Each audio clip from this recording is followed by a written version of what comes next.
In the heart of New York City, 1971, two men disguised as hotel staff infiltrated the Waldorf Astoria, climbing 37 floors toward the presidential suite of Josip Broz Tito, leader of socialist Yugoslavia.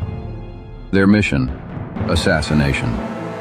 But waiting for them, revolver drawn, stood Yugoslav consul Mlađa Mladenović, who asked, "Simply, who goes first?" This is the story of Attentat na Tita, the decades-long hunt for one of the Cold War's most protected leaders, and the Serbian nationalist underground that would stop at nothing to kill him.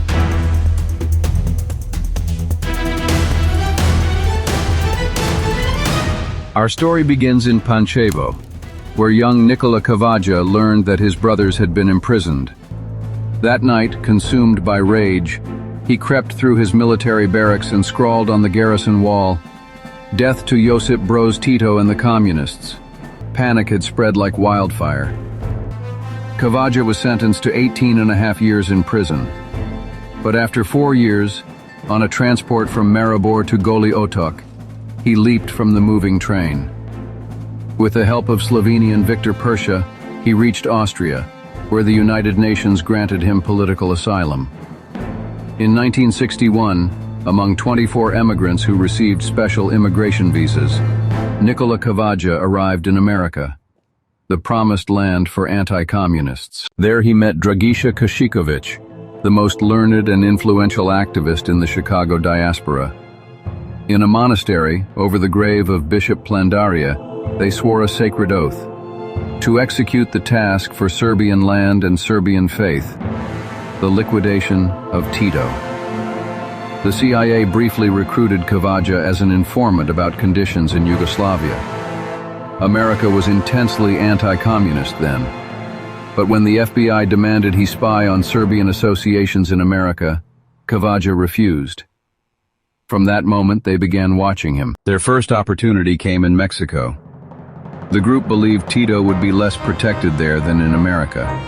They acquired masks, equipment, and weapons from Dorje Grahovac, who dealt in arms trafficking. At a local hunting club, they practiced their marksmanship. Kavaja hit 13 out of 15 targets from distance. When they finished shooting, they sat under an oak tree, played the gusel, and sang.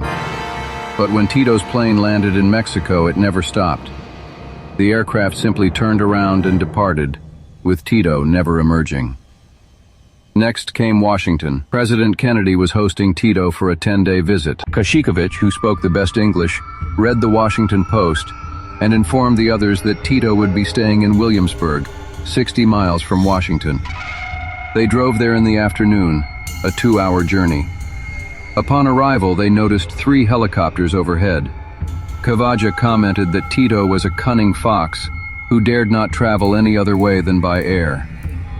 The American military secured a 2-story building where Tito stayed. In front were police forces and a sea of UDBA agents, all in gray suits with Yugoslav tricolor pins on their lapels. Serbian could be heard everywhere. They waited for days, hoping he would stroll through the town or along the Atlantic coast. They saw Jovanka and Kocha Popović walking, then Mihailo Todorović the Blue. But they decided not to shoot any of them. Tito never appeared. He left directly by helicopter from the courtyard. The final, most audacious attempt came in New York. The conspirators gathered in the apartment of Mića Radenović, a friend of Kašiković, strategically located not far from the Waldorf Astoria hotel. The air was thick with anticipation. This was their last chance. Through their network, they learned Tito was staying on the 37th floor in a specially secured apartment. Soon, Mile Radenović, Mića's brother, joined them in the apartment, bringing fresh intelligence from the ground. Just as in Washington, demonstrations were being held in front of the hotel, providing the perfect cover. Mile was one of the demonstrators, acting as the group's eyes and ears. At a prearranged moment, he gave the signal that it was time to move. All 3 assassins headed simultaneously to their positions to wait for Tito. 2 of them successfully infiltrated the hotel's secure areas with the help of inside contacts, who had previously been bribed to provide employee uniforms and access. Camouflaged as hotel staff and guided by collaborators who knew the labyrinthine layout, they moved quickly and quietly, avoiding security patrols to reach Tito's apartment. They reached their target floor, believing they were moments from success. But Yugoslav consul Mlađa Mladenović had been informed of everything through an UDBA informant. He pointed his revolver at them and asked with chilling calm, "Who goes first?" For his loyalty, Mlađa was rewarded with a golden watch from Tito himself. The attackers were captured, and the final plot against Tito was foiled. Meanwhile, UDBA was conducting its own assassination campaign across Europe and America. They murdered nearly 100 state enemies between the mid-1960s and 1990. The most shocking murder occurred on July 18, 1977 in Chicago. Dragiša Kašiković, the intellectual leader of the Serbian resistance, was in his patriotic movement office when his trusted activist Bogoje Panayotović arrived with two men he introduced as friends. They were actually assassins sent to execute Kašiković. He fought back but couldn't reach his pistol. They killed him savagely with 64 wounds, decapitated him, and gouged out his eyes. They hadn't expected his 9-year-old stepdaughter to be in the same room, so they killed her too, with 54 bayonet wounds. Panayotović, who had led them in, turned out to be a double agent. The next day, Panayotović told police he had been with Kašiković until 1 a.m., but then went home. His wife knew this wasn't true, and that he had arrived at 4 a.m. The FBI intervened in the investigation and provided Panayotović with an alibi. He was actually a triple agent. At Kašiković's grave, Kavaja swore he would avenge him and find and kill the perpetrators. With Kašiković's murder, UDBA succeeded in causing general panic, and many from the Serbian National Defense fled across America in fear of being killed. When Tito visited America again in 1978, he met with Carter in the White House and delivered a list of 176 activists working against his government, demanding their arrest. It was then that the double agent Panayotović suggested they carry out revenge in Chicago on November 29th, Yugoslavia's National Day, by planting a bomb. During the trial in America, they were charged on 9 counts, from attempted murder of Tito to attempted terrorist attacks. The FBI presented evidence of 54 tapes that Panayotović had secured through his actions. The prosecutor called them terrorists.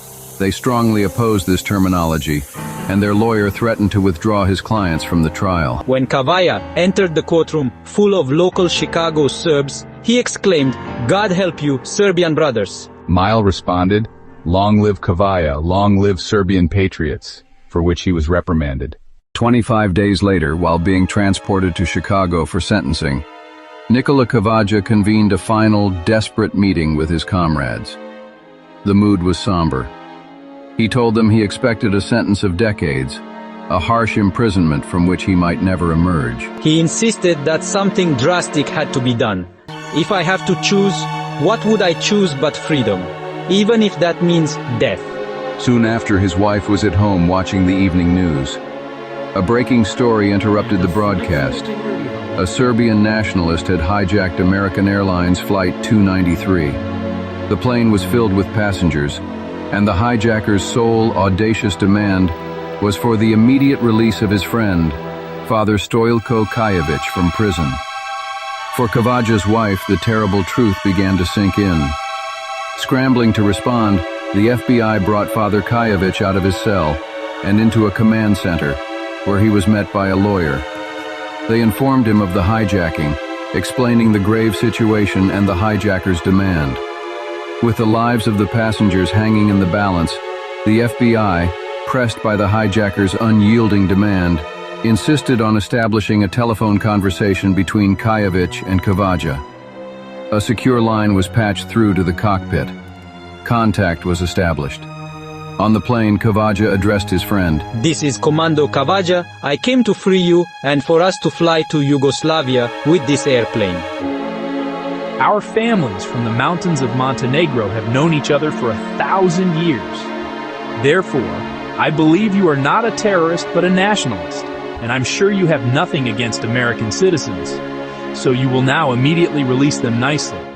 And I cannot go with you. Forgive me. At his final trial, with the weight of the American justice system bearing down on him, Nicola Kavaja was not repentant. Instead, he delivered a terrifying, unyielding speech, a final act of defiance. He addressed the judge directly. I don't ask for mercy, but I consider that I performed a humane act. Then, his gaze shifted, finding the prosecutor in the crowded room. Why do you call me a murderer, coward, and terrorist for 6 months? If you had said that in my country, with this fist, I would have torn out your throat. And you gentlemen from the FBI, just one Serb, put your entire service in a mouse hole. Down with Tito, down with the Communist Party. The judge, far from being dismissive, seemed almost impressed by the sheer force of Kavaja's will. He responded, "Mr. Kavaja, you are an entire army in one man." You have frightened me very much today, and because of that, I must sentence you with the harshest penalty at my disposal. But in the end, Kavaja's great nemesis was defeated not by a bullet, but by time. On May 4th, 1980, Tito dies a natural death in a hospital in Ljubljana. Kavaja learns the news in prison. With disbelief, he shakes his head, both angry and happy. Angry that his life's mission was rendered moot, happy that the tyrant was gone. He spits and walks from the prison yard toward his cell. This was the story of the Tito Hunters, a brotherhood of Serbian nationalists who spent 2 decades locked in a deadly game of cat and mouse with one of the Cold War's most protected and cunning leaders. They were men who sacrificed everything, fueled by a burning vision of their homeland.